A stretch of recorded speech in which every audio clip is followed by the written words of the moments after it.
Welcome to StokTok's deep dive into Synopsys. Synopsys is a leading provider of software and silicon intellectual property used by semiconductor companies and system-on-chip designers to develop and verify their products before manufacturing. As of May 1st, the stock is trading at $489. Over the past 52 weeks, Synopsys has moved between a low of $376 and a high of $651, placing the current price roughly in the middle range of that band. The Relative Strength Index, a momentum gauge, is reading at 64.4, suggesting neutral momentum. The 50-day moving average sits at $431, while the 200-day moving average is at $479, meaning the stock is trading just slightly above its longer-term trend line. Let's work through the fundamentals, scene by scene, starting with a quick business overview.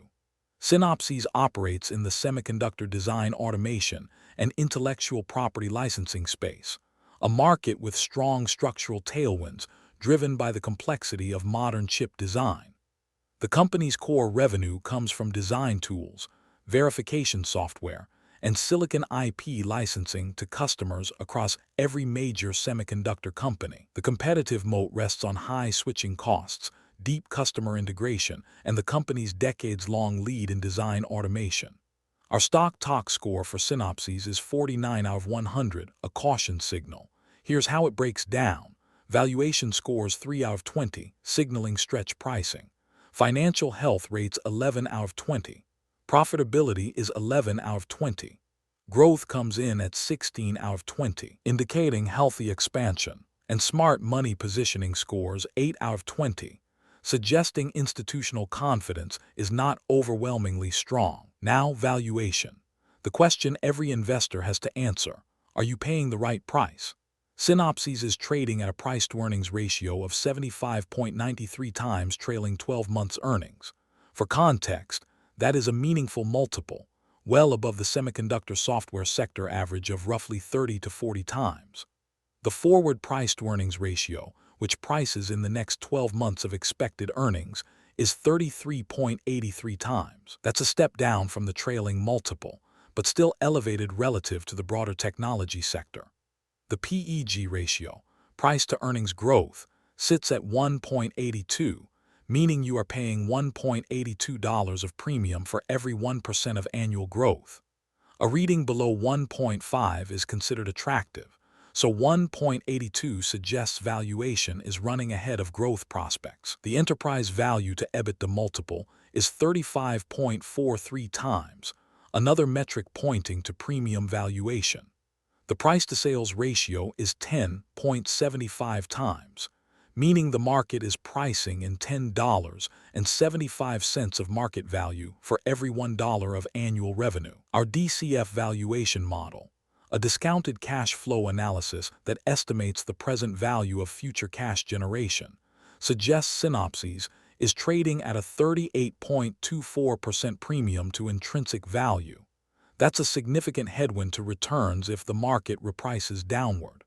Wall Street analysts, however, have a different view. With 26 analysts covering Synopsys, the consensus mean price target stands at $535, implying roughly 9% upside from current levels.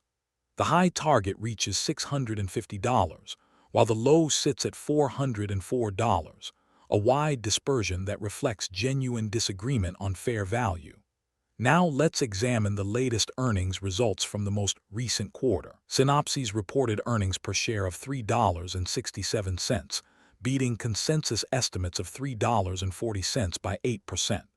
However, revenue came in at $2.41 billion, which appears to have undershot analyst expectations, alongside a year-over-year revenue growth rate of 6.80%.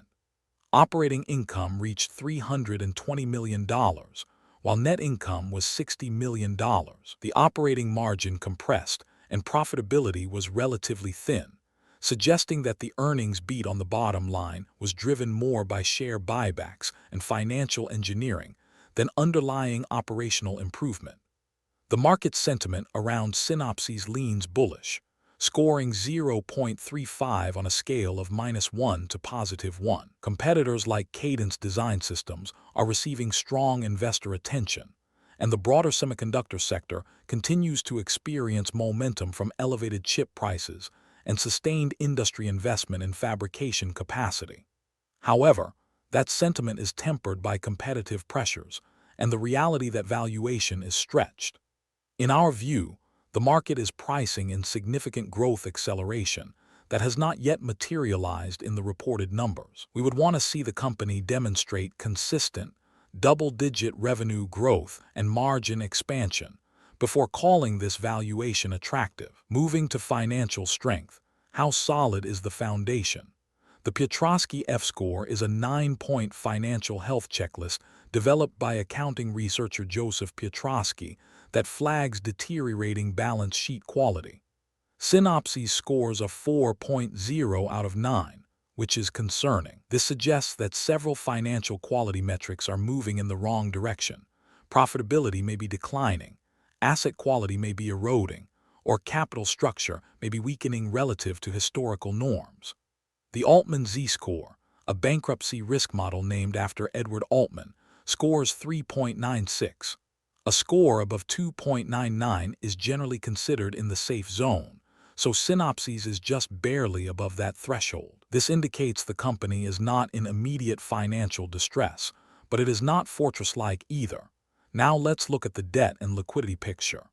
The cash-to-debt ratio stands at 0.20, meaning the company holds just 20 cents of cash for every $1 of debt outstanding. This is relatively tight.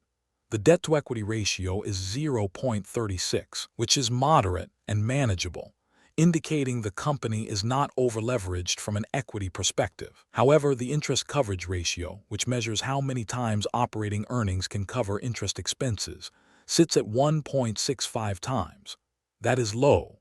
A healthy company typically maintains interest coverage above 3 times, ideally above 5 times. The current ratio, which measures short-term liquidity by comparing current assets to current liabilities, is 1.36. This suggests the company has about $1.36 of liquid assets for every $1 of short-term obligations, acceptable but not lavish. Taken together, the financial strength picture is one of moderate solvency with tight liquidity and weakening accounting quality. The low Piotroski score is the red flag here. In our view, management should prioritize improving asset quality and ensuring that cash generation is not being masked by favorable working capital timing. Next up, profitability. Is this business actually making money efficiently? Return on invested capital, or return on invested capital, is just 3.05%. Return on invested capital is the percentage return the company generates on every dollar of capital deployed in the business. For a software and intellectual property licensing company, a reading of 3% is weak. We would expect a dominant player in semiconductor design software to generate returns of 8 to 12% or higher. A return on invested capital of 3% suggests that either the company is not deploying capital efficiently or competitive intensity is eroding profitability. Synopsys does maintain an impressive gross margin of 75.14%. That is the percentage of revenue remaining after subtracting the direct cost of goods sold. For a software company, this is healthy and reflects the high-margin nature of the business model.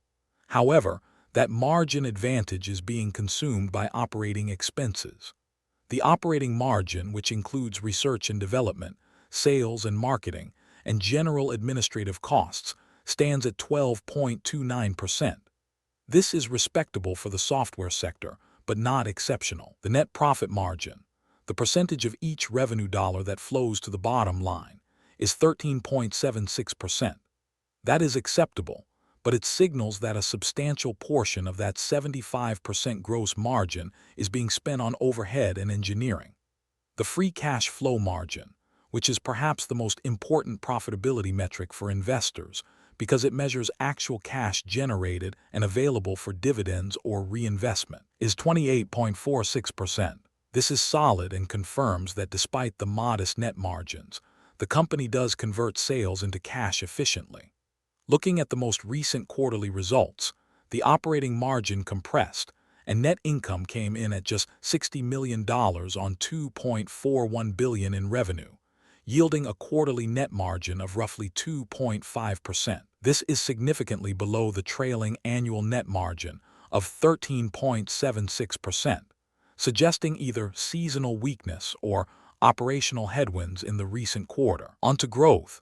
Is this business expanding, and at what rate? Revenue growth over the trailing 3 years averages 15.20% annually. That is meaningful growth and reflects the company's ability to expand its customer base and land larger deals in the semiconductor design tools market. Over the trailing 5 years, revenue growth has been 12.90% annually, indicating that the growth rate has accelerated modestly in recent years. Book value growth, the growth in shareholders' equity or net worth on a per-share basis, has grown at 61.40% over the 3-year period.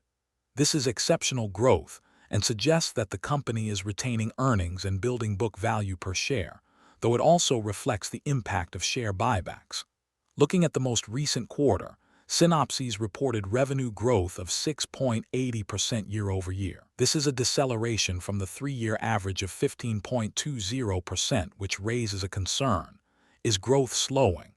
The company pays no dividend, with a dividend yield of 0%, meaning all earnings are either reinvested or returned via buybacks.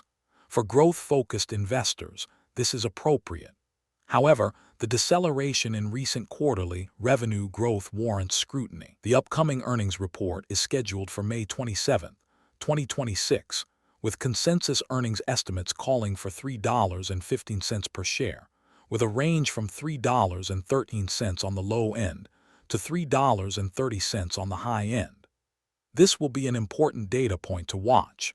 If the company can reignite revenue growth back toward the 15% annual rate, it would help justify the premium valuation. If growth continues to decelerate towards single digits, the valuation multiple will likely come under pressure. Now let's talk smart money, what institutional capital is actually doing with this name. Our data shows that 16 top-tier investment gurus currently hold Synopsys in their portfolios. This is a respectable list of sophisticated investors who have vetted the business. However, the direction of their positions tells a more cautious story. Poland Capital Management, which holds Synopsys at 1.69% of their total portfolio, has reduced their position by 19.13%. That is a material trim. Dodge and Cox funds have also reduced their position by 6.42%. Christopher Davis of Davis Advisors, who holds a much smaller position at 0.02%, has made no change. This pattern of trimming suggests that some of the smartest money is taking chips off the table, even if they are not exiting the position entirely. Looking at institutional buying pressure more broadly, 7.4% of the 13F institutional filers, that is funds and money managers required to disclose their holdings quarterly, are net buyers of Synopsys. A reading above 50% would signal that institutions are aggressively accumulating. A reading of 7.4% suggests the opposite. Most institutions are either neutral or net sellers. This is a yellow flag. Insider ownership, which measures the percentage of shares held by company executives and board members, is just 0.59%. This is quite low. When management owns very little of the company they run, it can signal a misalignment of incentives. Insiders may be more focused on compensation and stock options than on long-term shareholder value. Over the trailing 3 months, there have been 0 insider buys and 0 insider sells. The absence of any insider activity suggests management is not signaling confidence in the stock at current prices through personal purchases. Taken as a whole, the smart money picture is mixed at best. The presence of 16 Guru holders is positive, but the recent reduction in positions by major holders like Poland Capital and Dodge and Cox, combined with low overall institutional buying and minimal insider ownership, suggests that large shareholders are not enthusiastic about the stock at these valuations. And finally, the verdict. Let's bring it all together. On valuation, the stock is trading at a 76 times price-to-earnings multiple with a 38% premium to our DCF fair value estimate, and Wall Street's mean target implies only 9% upside. This is stretched.